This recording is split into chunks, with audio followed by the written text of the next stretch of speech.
मधल्या काळामध्ये झालेल्या मुसळधार पावसानंतर नाशिकमध्ये पावसानं काहीशी विश्रांती घेतलेली आहे आणि त्यामुळे नाशिकच्या गोदाघाट आणि रामकुंड परिसरात सिंहस्थाचे कामं जे आहेत ते पुन्हा एकदा सुरू झालेले आहेत।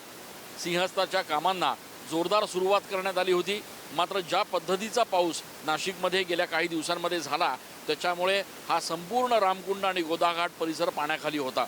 एवढंच नाही तर या ठिकाणची जी मशिनरी होती, जे साहित्य होतं ते देखील मोठ्या प्रमाणात पाण्याखाली असल्यामुळे प्रशासनाची चांगलीच अडचण निर्माण झाली होती। आता पावसानं या ठिकाणी विश्रांती घेतलेली आहे, पाऊस उघडलेला आहे आणि त्यामुळे आता पुन्हा एकदा या सिंहस्थाच्या कामांना युद्धपातळीवर सुरुवात करण्यात आलेली आहे।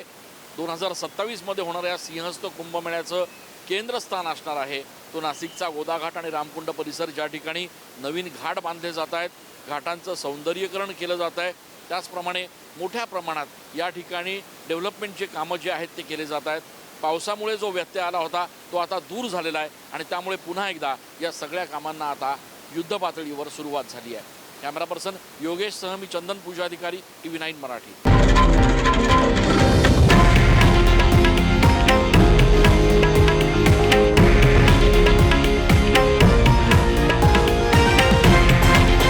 हे आहे देशातील नंबर 1 न्यूज नेटवर्क आणि आपण पाहत आहात TV9 मराठी, एकमेव।